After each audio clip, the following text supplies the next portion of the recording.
Welcome to Nightveil, where every shadow hides a secret. The job paid $12 an hour and it required a pulse. That was about the full extent of the qualifications. I had been out of work for almost 3 months when I got the call from Bev Norris at Crestwood Valley Mall. I had applied to so many jobs by that point that I didn't even remember submitting the application. She left a voicemail while I was asleep, and I called her back from my kitchen while I was still half awake, and 20 minutes later I had the job.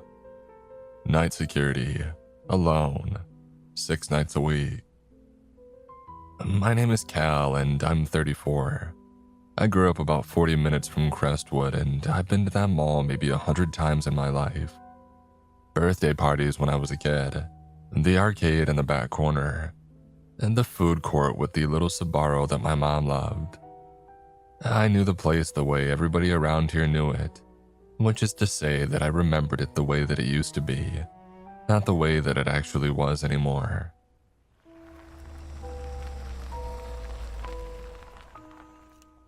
I drove out for my first shift on a Tuesday in February, and the parking lot alone was enough to get under my skin. It was enormous, built to hold thousands of cars, and there were maybe 30 scattered across it like loose change on a table. Security lights on tall poles cast everything in that yellow-orange glow that makes the world look like an old photograph. The building itself was massive and low and dark, with a few lit signs near the main entrance that buzzed and flickered. And Bev met me at the side entrance. She was a short woman in her late 50s with reading glasses pushed up on her head and a permanent expression of mild exhaustion. She handed me a radio, a flashlight, a key ring with what felt like 40 keys on it, and a laminated sheet with the names and phone numbers of people to call in various situations. She walked me through the rounds, which took about 20 minutes to explain and about 45 minutes to actually complete. The mall had 2 levels. The upper level was where most of the remaining tenants were, mostly clustered near the east entrance. The lower level was storage and maintenance, and it had been mostly off-limits to tenants for going on 2 years due to some drainage issue that Bev described vaguely and moved past quickly. The whole time she was showing me around, I was taking in the place. I hadn't been inside in probably 8 years, and it had changed completely in the way that empty spaces change, which is to say that it had stopped feeling like a place where things happened and started feeling like the memory of one. The storefronts were dark and gutted. Some of them still had signage. A shoe store, a jewelry kiosk with the glass cases still in place, but nothing inside of them. A kids' clothing store with 3 plastic mannequins left behind, still dressed in clothes that had probably been there for 5 years. The main corridor was wide and the ceiling was high, and the skylights were dark with night, and the fountain in the center was dry, and it had been for a long time. And near the east corridor there was a carousel. It was covered with a large tarp, lashed down with bungee cords. Even under the tarp you could see these shapes of the horses, their heads and necks pressing against the fabric. I stared at it for a second, and Bev said, almost to herself, that it had been covered since the spring, and nobody could agree on who was responsible for doing something with it. She also pointed out the old arcade at the back of the upper level, tucked behind where the food court had ended. Galaxy Games, the sign above the entrance still said, though the G had gone dark, so it just read Galaxy Games in flickering blue letters. The inside was completely dark. Most of the machines were still in there, she said, because the company that owned them had gone under before they could collect them, and the cost of removing them had become one of those things that nobody wanted to pay for. She pulled the door shut and said that I didn't need to go in there during rounds unless I heard something, and that sometimes the old machines made noise on their own because of the cold. At the end of the walkthrough, she almost forgot to give me the rules. She pulled them out of her desk drawer, a folded piece of paper, and handed it to me the way that you would hand somebody a takeout menu. She said the previous guard had left them and that she thought some of it was a little dramatic, but that it didn't hurt to know them. And then she put on her coat and left. I heard her car start in the parking lot and take off. I unfolded the paper and read it, standing at the security desk. There were 7 rules. They were handwritten in neat, careful block letters, like the person who wrote them had wanted to make sure that they were legible. 1. Do not enter the old J.C. Penney wing after 10 at night. 2. If you hear music from the food court, do not follow it. 3. If somebody waves at you from inside a dark storefront, do not wave back. 4. If you smell popcorn and can't find where it's coming from, sit down wherever you are, close your eyes and count to 60. Do not open them before you finish counting. 5. If you see a child inside the mall at night, call the police right away. Do not approach the child. 6. Stay out of the service corridors behind the stores after 11 at night. 7. Never go to the lower level alone, for any reason. I read it over twice, then I folded the paper and put it in my jacket pocket. I thought the previous guy had probably just worked too many nights alone in a creepy building, and had started filling in the silence with stories. I had done plenty of night shifts at a factory, and there's something about the dark and quiet that the brain doesn't like. It fills in the blanks. It makes things up. That first night was quiet. I did my rounds twice, I drank 2 cups of coffee from a thermos, and I watched half a movie on my phone. I drove home at 6 in the morning with the sky just starting to go gray, and thought about how the job was going to be mostly fine. Now I want to be precise about when things started feeling different, because it wasn't all at once. The first 4 nights were fairly quiet, but on the 5th night I smelled popcorn. It was sometime after midnight and I was on the upper level near the old shoe store when it hit me.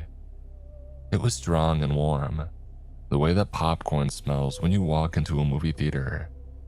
That buttery salt smell that goes straight to some part of your brain that remembers being a kid. I stopped walking. I looked around. There was no source for it. The nearest occupied tenant was a cellular carrier store near the east entrance, and they had been closed since 9 o'clock. I thought about rule number 4. I thought how ridiculous it was. And then I sat down on the edge of the dry fountain, closed my eyes, and I counted to 60. It felt embarrassing, honestly. Sitting alone in a dark mall at midnight with my eyes closed, counting in my head like a child playing hide and seek. I got to 60 and I opened my eyes. The corridor looked the same. Dark storefronts, low light, the tarp-covered carousel down the way. But something felt different in a way that I couldn't explain. The way a room sometimes feels different after you've been in it for a long time. Like the air had settled. The popcorn smell was gone. I finished my rounds and told myself that it was probably just the ventilation system pulling something up from somewhere. Old buildings do weird things. That was what I told myself, and most of me believed it.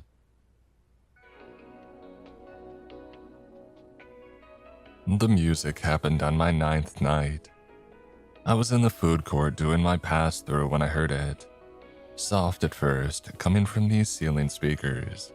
The kind of music they used to play in malls everywhere. That soft, inoffensive 80s pop that just sort of existed in the background of every shopping trip that you ever took as a kid. I couldn't make out the song at first. I took a step toward the far end of the food court where these speakers seemed to be the strongest. I stopped. I stood completely still and I waited. The music kept playing, faint and smooth and oddly comforting, the way that a familiar smell is comforting. I had the strong urge just to walk toward it, to find the speaker that it was coming from and to figure out what was going on. I mean, there was no reason not to investigate. I was the security guard, and that was literally my job. But I had stood in a dark, empty mall at midnight and counted to 60 for no reason, and something had changed when I did. And so I stayed where I was. I stood in the food court with my hands in my pockets, and I listened to that music and didn't move.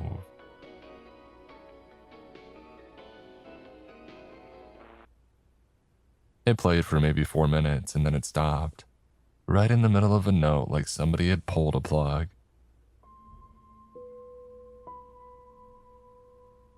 The silence that replaced it was the kind that presses on your ears. I did the rest of my rounds quickly and I didn't go back to the food court until the next pass, and by then there was nothing. Just the chairs and tables and the long dark shuttered storefronts, and the smell of old grease that had soaked into everything over the decades. On my 11th night, the arcade came alive. I was finishing up the upper level pass, coming around the back end of the food court toward the Galaxy Games entrance, when I saw the light. Not a flashlight, not a thin beam of something that I could explain away. The entire inside of the arcade was flickering, machine by machine, like they were waking up in sequence. The glow coming from the entrance was blue and orange and green, old screen colors, the specific light of a dozen games cycling through their attract modes all at once. I stopped at the entrance. The machines were all going, Pac-Man, Galaga, one of the big racing cabinets near the back wall, a row of pinball machines along the left side, their play fields lit up and bumpers flashing. The sound was low but present. All those digital bleeps and chimes and engine noises layered together into something that should have been familiar but wasn't. It was familiar the way that a word looks wrong if you stare at it for too long. There was no power reason for any of this. The arcade had been disconnected from the tenant power grid when the operator had went under. Bev had told me that herself. But I stood at the entrance and watched the machines run their loops, and I thought about the rules. None of them said anything specifically about the arcade. None of them said not to go in, or don't look at the machines, or stay out after a certain time. There wasn't any rule about this, which meant either it had never happened when he was here, or he had never come back from it to write it down. That second thought sat in my chest like a cold stone. I was still standing there when I heard the laughter. It came from the back of the arcade, from somewhere past the racing cabinet and the rows of machines where the lights didn't quite reach. A child laughing, high and clear, the kind of laugh that belongs to somebody who's just won a game or has gotten a good score, the kind of sound that every single one of my instincts said to move toward. I didn't move. The laugh came again, a little closer this time, like whatever was making it had moved up one row of machines. I could hear it picking its way through the arcade, and somehow that was worse than if it had just been stationary. Something was moving in there, something that knew that I was at the entrance. And then one by one, the machines in the front row of the arcade went dark. And then the second row. Like the light was retreating toward the back, pulling away from me and whatever was in there retreating with it, drawing back, pulling the brightness away from the entrance and deeper into the arcade. I understood what it wanted me to do. It wanted me to walk in after it, follow the light and the laughter deeper into that space until I was far enough in that whatever waited at the back could do what it did. I turned around and I walked at a steady pace. I did not run. No way I was going in there. Behind me for about half a minute, I could still hear the laughter. It didn't sound angry or frustrated. It just kept going, light and easy. The sound of a kid having the best afternoon of their life in an arcade that had been dark and dead for years. By the time that I reached the main corridor, it had stopped. I sat on the edge of that dry fountain again and closed my eyes, and I counted to 60 without anybody telling me to. When I opened them, the mall was quiet. It was still, and I was alone in it. And the corridor back toward the food court was dark the whole way through. I added the arcade to my rounds as a visual check only, from the entrance and never inside. That felt like the right call. And nothing that happened afterward made me think that it was wrong. On the 12th night, I saw the girl. I was doing the East Corridor pass, coming up on the carousel, when I saw her standing about 10 feet from the covered horses. She was small, maybe 7 or 8 years old, wearing a puffy winter coat with a fur-trimmed hood, the kind that used to be popular when I was a kid. She was just standing there with her arms at her sides, facing me. My stomach dropped. There was no reason on earth for a child to be in this building at this hour. I pulled up my phone and called the non-emergency line, like Rule 5 had said to do. I kept my eyes on the girl while I talked to the dispatcher. I told them that there was a child alone in the mall. I gave my location and I stayed on the line. The whole time I watched the girl and she watched me, and neither of us moved. It took Officer Trent about 12 minutes to get there. I know because I was staring at my phone the whole time watching the clock. When I heard the door open and Trent's footsteps in the corridor, I looked away from the girl for maybe 2 seconds. And as you can guess it, when I looked back, she was gone. Trent scoped out the area with me and then did a loop on the main floor and didn't find anything. He was polite about it in the way that people are polite when they think you've wasted their time. He said that kids sometimes go into malls through propped service doors and that it happened more often than people thought. He said to call back if I ever saw her again. After he left, I stood near the carousel for a long time. The tarp shifted a little in the draft from the heating vents, the horse-shaped lumps underneath pressing against the fabric. 2 nights later, I was sitting in the security office between rounds when I noticed the corkboard on the wall. It was covered in papers and business cards and a couple of printed photos, the kind of thing that accumulates in many offices over the years. I glanced at the photos. Most of them were pictures of the mall from what looked like the 80s or early 90s, the kind of shots you take when you're proud of a place. The mall full of people, the fountain running, the carousel going around and around, bright and lit up. Families all watching it and having a good time. I was almost done looking when I found the one near the carousel. It was a wide shot taken from the East Corridor. In the foreground, a couple of kids were pointing at the horses. In the background, standing just off to the side with her arms at her sides, was a small girl in a puffy winter coat with a fur-trimmed hood. I sat with that photo for a long time. The date printed on the bottom edge said March 1988. I told myself that there were probably dozens of kids who had worn that same coat. I mean, it was pretty popular. It was nothing. But I didn't really believe that. And I think somewhere I'd stopped believing it when the music played and I felt that pull toward the food court and had understood, on some level, that I didn't want to look at it directly, that the pull hadn't been a curiosity. I asked Bev about the previous guard the next afternoon when she was doing a walkthrough of the tenant spaces.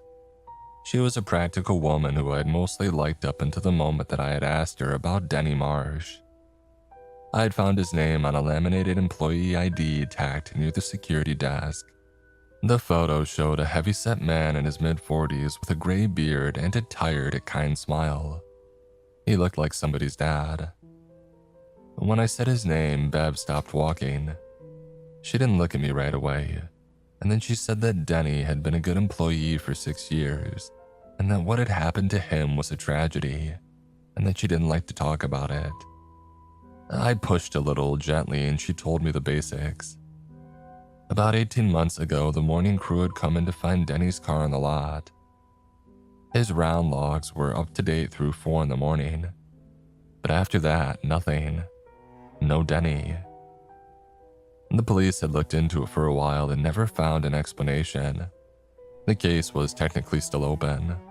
She told me this in a flat, reciting kind of voice, like something that she had said many times and wanted to say as few times going forward as possible. And then she changed the subject and walked me to the east anchor space to talk about a leak in the ceiling tiles, and I let her change the subject because there wasn't much else to say.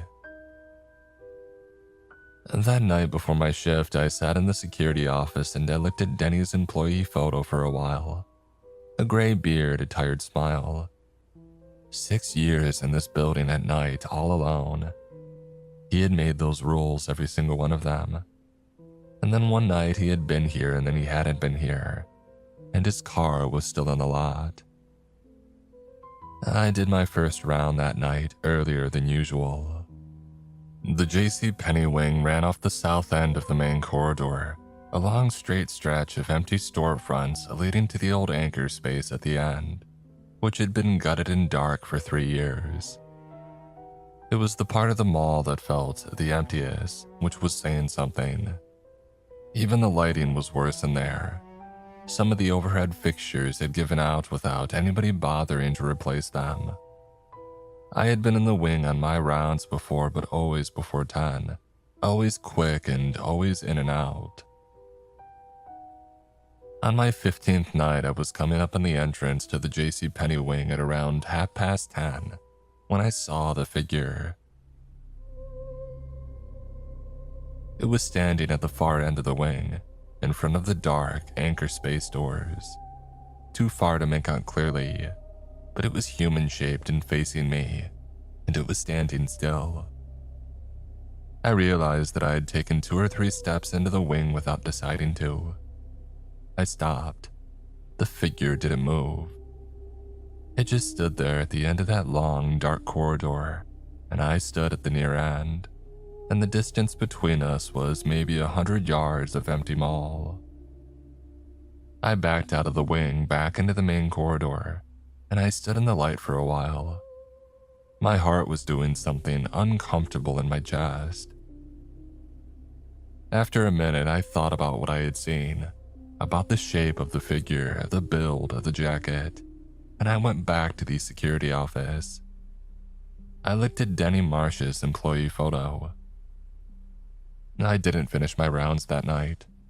I sat in the security office until 6 in the morning and I didn't leave it.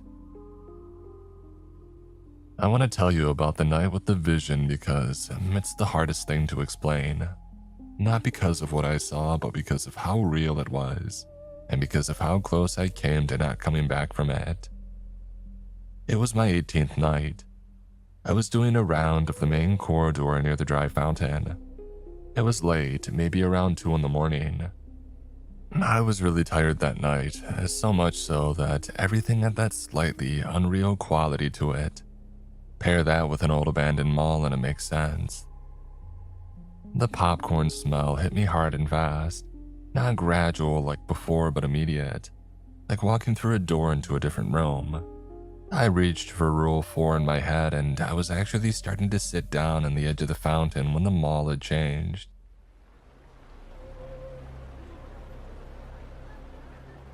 I don't have a better word for it, but it changed. One moment, I was in the Crestwood Valley Mall of right now, dark and empty and half dead. And then I was transported back to the mall of 1989, and it was 3 in the afternoon on a busy Saturday. The lights were blazing. Every store was open and lit up and full of people. I could hear the fountain behind me, the water running, the coins glinting in it. The carousel was going around and around, horses moving up and down. A little girl in a puffy coat watching it with her hands together. The ceiling speakers were playing something that I remembered from when I was young. One of the songs that just always had been there in the background of your life. The smell of these Sbarro hit me, pizza and garlic, and underneath it the popcorn from the cart near the east entrance, and the perfume from the department store. All of it together was so specifically right that my chest ached with something that took me a second to recognize as longing. People moved past me. A teenager talking on a payphone near the service corridor. A family with a stroller. The dad holding shopping bags in both hands. Two older women with mall walker sneakers moving briskly down the corridor. None of them looked at me. None of them reacted to me. But they were there. I could almost feel the air displacement as they passed by. And from the back of the upper level past the food court, the arcade was blazing. Full color, full sound, every machine running. A crowd of kids in acid-wash jeans clustered around the racing cabinets and the pinball machines, their laughter carrying all the way down the main corridor. I could see it from where I was standing. That warm glow, and I wanted to walk to it the way that you want to walk toward a fire in the cold. And deep down, I knew that it wasn't real. I want to be clear about that. Some part of me, some small, clear part, was screaming that this was not real. But my body didn't know that. My body was already moving, following the flow of foot traffic and drifting east, drifting toward the carousel and the little girl, and the light and the sound of those kids in the arcade laughing at whatever was on the screen in front of them. What brought me back was the tarp. My hand had caught the edge of it, that rough, synthetic fabric, and the texture of it was completely wrong for 1989. Wrong for the bright, crowded Saturday afternoon. Wrong for everything that the vision was telling me. I grabbed it hard, got a hold of it, and held on. I closed my eyes and I counted to 60, slowly and carefully, really focusing on each number. I counted past 60 all the way up to 100. When I opened my eyes, I was standing in the dark and empty mall, both hands gripping the tarp over the carousel, and the JCPenney wing entrance was about 30 feet ahead of me. I had walked 30 feet without knowing that I was walking. I sat down on the floor right there in the corridor, and I stayed down until my hands had stopped shaking. Then I got up and went back to the security office, and I sat in there and I thought seriously about how to find a different job. I decided to call it quits the next morning. I know that might sound like the obvious choice looking back, but I had about $200 in my account and no other prospects. And the process of choosing to leave something that you need is more complicated than people who have never been broke understand. But I decided I would tell Bev at the end of the shift. I would ask for my last paycheck and I would figure out the rest of it. I walked to the parking lot at the end of my shift and I got in my car and turned the key and got nothing. Not a sputter, not a click. Complete silence. The battery was dead. It had been fine the night before, but it was dead now. I called a friend who lived about 25 minutes away and he said that he would come with jumper cables, but that he was still in bed and it would probably be an hour or maybe more. I told him that that was fine. I went back inside because it was February and standing in that parking lot was not an option. I told myself that it was just a fluke. I told myself that these things happen. I was just going to go sit in the security office and wait until my friend was going to come and jump the car, and I was going to drive away from this place and never come back. And that's what I was trying to do. I was sitting in the security office with a cup of coffee watching something on my phone when the music had started from the food court. I turned my phone off and I sat still, and then I smelled the popcorn.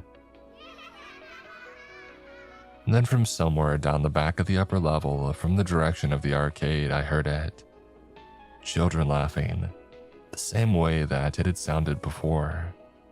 That high, easy sound that carried all the way down the corridor and through the walls, and it sat in the middle of my chest like a hand pressing inward.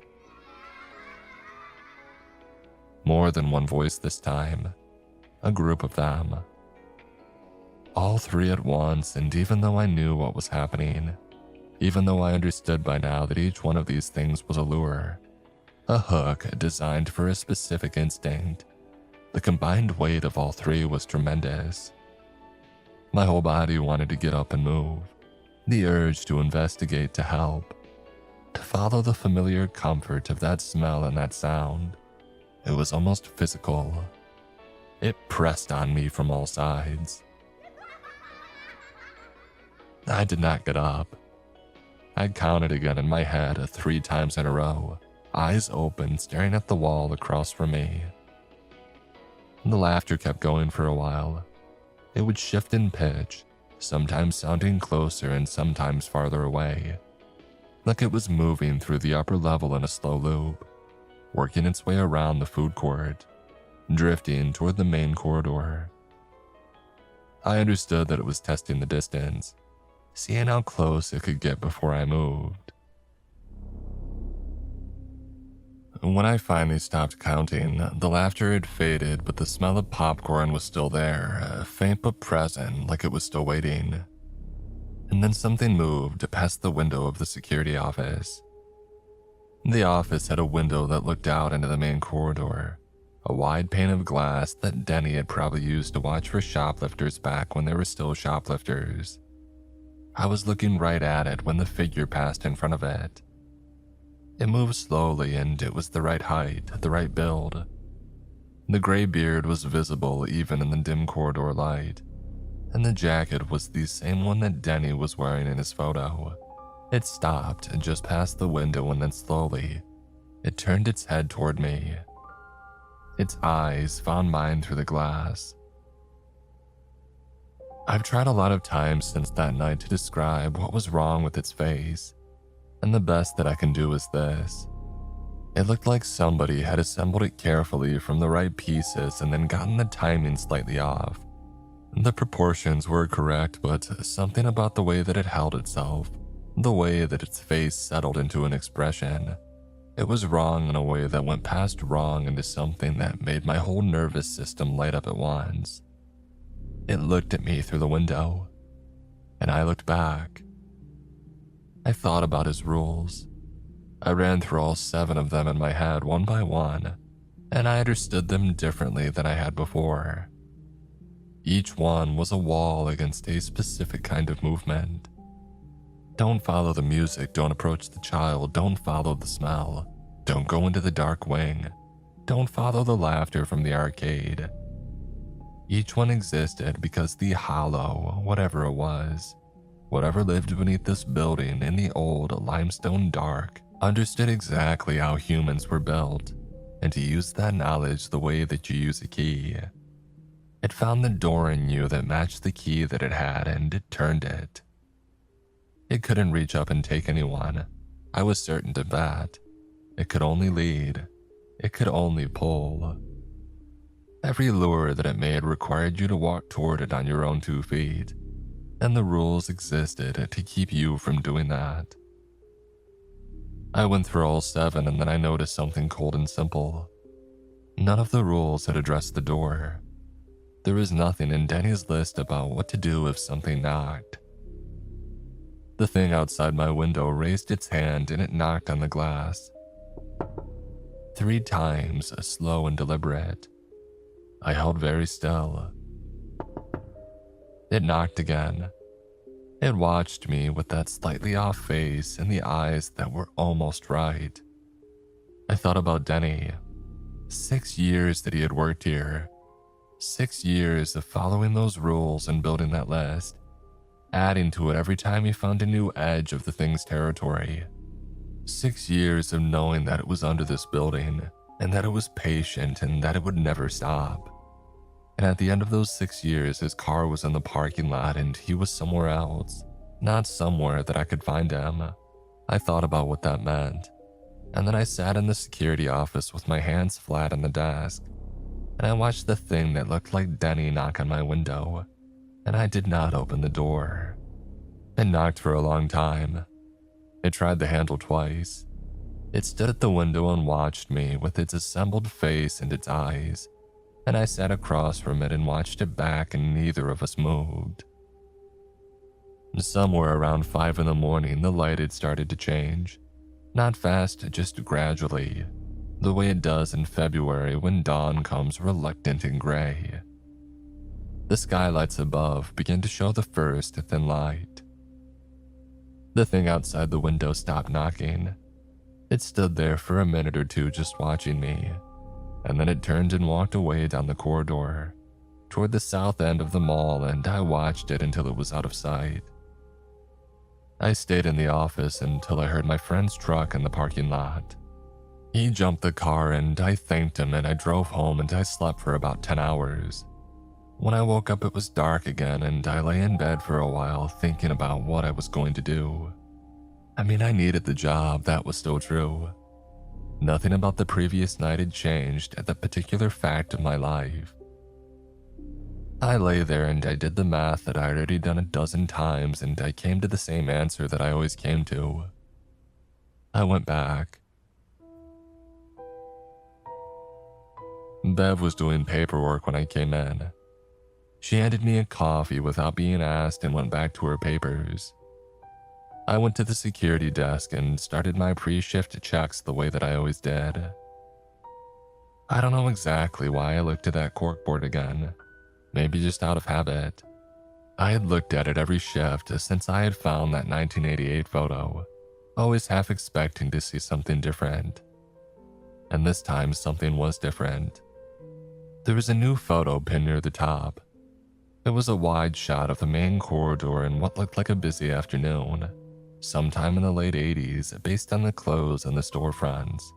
Dozens of people moving through the mall in both directions, the fountain running, the carousel spinning.